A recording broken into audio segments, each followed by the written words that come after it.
En el video de hoy lo que se estará viendo serán los medios de comunicación y otros tipos de sociedad civil. Los medios de comunicación son naturalmente la forma en la que las personas se enteran de lo que está pasando en su entidad, país y en el mundo, y como tal tiene una gran influencia sobre la forma como la gente percibe las acciones y situaciones que vivimos los seres humanos. Algunos estudiosos consideran que la relación entre los medios de comunicación y el sistema político radica en que los medios de comunicación son reproductores de intereses, instrumentos de presión y negocios más que instrumentos de interés público. Durante la mayor parte del siglo XX, el rasgo distintivo de los medios de comunicación colectiva fue su concentración en pocas manos. No más de 10 grupos privados controlaban los medios de comunicación del país. También fue un hecho que los diarios de circulación nacional se concentran en la capital. A partir de 2000, el Estado dio nuevas concesiones y comenzaron a aparecer nuevos canales en televisión por cable, nuevas concesiones de radio y sobre todo los periódicos y digitales y las redes sociales a través de las cuales la comunicación es hoy instantánea. En México, la televisión es el medio de comunicación con el que más gente tiene mayor contacto. Según la encuesta sobre consumo cultural realizada por el Consejo Nacional para la Cultura y las Artes en 2012, 97% de los hogares en el país posee televisión, 90% de la población regularmente ve televisión y el 40% de la población lo hace 2 horas o más al día. El medio que le sigue en penetración es la radio, con un 76% de la población que regularmente lo utiliza. En contraste, solo el 27% de los mexicanos leyeron un libro en el último año y 32% tienen acceso a Internet. 38% nunca lee periódicos y 23% lo hace una o dos veces por semana y 49% nunca lee revistas. La importancia de los medios de comunicación es que influyen en la manera en que la gente piensa y cómo actúa. Los medios de comunicación son mediadores entre la realidad y los receptores cuyo papel es pasivo.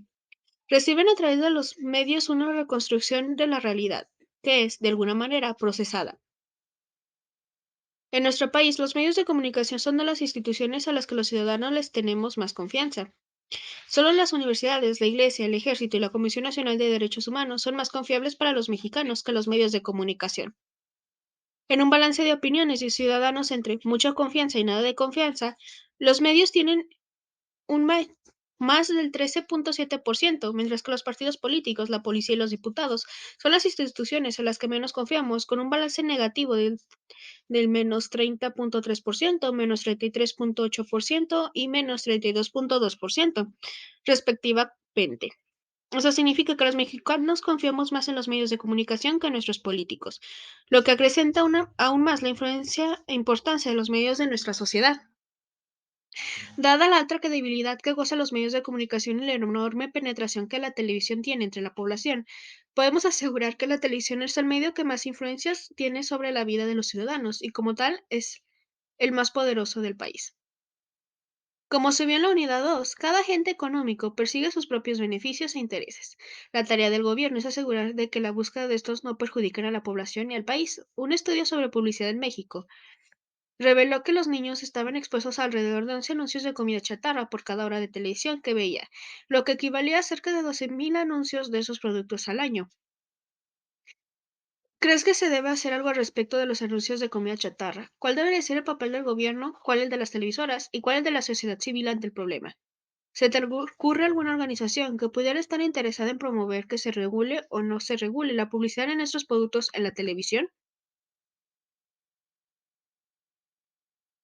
Otras organizaciones civiles. En este libro hemos estudiado cómo surgieron las organizaciones sociales, como las que ayudaron en el sismo de 1985 en la Ciudad de México y que actuaron más rápido y mejor organizados que el mismo gobierno ante la tragedia de la Ciudad de México. Las de los médicos, ferrocarrileros, obreros que en la década de los 70 y 60 exigieron lo que se consideraba que el gobierno les tenía que otorgar y no les estaba dando. Vimos también el caso del movimiento estudiantil de 1968, que comenzó a fisurar el Estado monolítico. Mostró que este podía ser vulnerado y que la gente podría lograr un cambio en su gobierno si se organizaba. Hoy las organizaciones civiles comienzan a proliferar en el país, aunque todavía falta participación ciudadana. Existen asociaciones en contra y a favor de la penalización del aborto, a favor y en contra de las corridas de toros, aquellas que reclaman injusticias cometidas por el gobierno, unas más que buscan ayudar a comunidades y a personas marginadas, otras que otorgan becas para estudiantes, las hay también que buscan cuidar el medio ambiente o los animales, en fin, cada vez existen más tipos de organizaciones en México y por tanto cada vez más presión hacia el gobierno para que atiendan temas que están desatendidas o que la población considera que se ha atendido mal. En cualquier caso, es importante que el gobierno respete la pluralidad de sus gobernados y que el Estado permita la expresión y la existencia de todas las diferentes y diferencias que entre los ciudadanos afloran. A continuación, se presenta un caso claro en que el gobierno cedió ante la presión de un grupo social que se sentía maltratado por el Estado y en el que ambos llegaron a acuerdos para intentar solucionar dicho problema. Según el censo 2010 del INEGI, el 6.5% de la población mayor a 5 años en el país habla una lengua indígena. Esto equivale a cuando menos 6.6 millones de mexicanos con algún grado de identidad indígena. Desde la conquista, la población indígena era marginada y discriminada a trabajos, educación e incluso en algunos casos no se respetaba su libertad. A partir del siglo XIX se creó el mito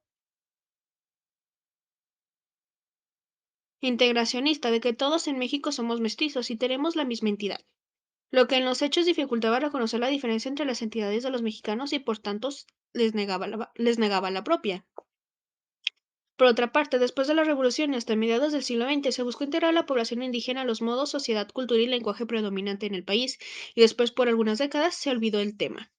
Los pueblos indígenas en general no estaban de acuerdo con el trato que el Estado les daba, y cómo éste trataba de imponer nuevas costumbres sobre las propias, y tampoco estaban de acuerdo en que por no aceptar dichas costumbres, como hablar español, tuvieran problemas o fueran marginados y discriminados por el gobierno. Esto llevó a que en 1970 comenzara a surgir procesos de organización y luchas indígenas, tanto por la tierra como por los derechos políticos, rechazando la imposición de autoridades, por parte de funcionarios públicos, partidos políticos u otro tipo de organizaciones. En la última década del siglo XX, las exigencias indígenas pasaron a primer plano por el surgimiento de movimiento como el Ejército Zapatista Liberal Nacional, que decidió tomar las armas y marchar a la Ciudad de México para exigir el trato que consideraban digno y justo. La movilización de los pueblos indígenas trajo como consecuencia una reforma constitucional que reconoció la composición pluricultural del país y logró garantizar en la Constitución que el Estado protegería e impulsaría la cultura de los diversos pueblos indígenas en el artículo 4. A raíz de otra reforma constitucional en 2001, se reconoció que el artículo 2, el derecho de los pueblos indígenas a la libre determinación, lo que les permite determinar sus propios sistemas de normas, sus métodos de elección de gobernantes locales y decidir sus formas de organización mientras se sujetan a los principios generales de la Constitución. A este derecho de los pueblos indígenas se le conoce como gobierno por uso y costumbre. Y esto es todo por el video de hoy. Muchas gracias y igualmente será todo por lo que sería el curso de Sociedad Mexicana Contemporánea.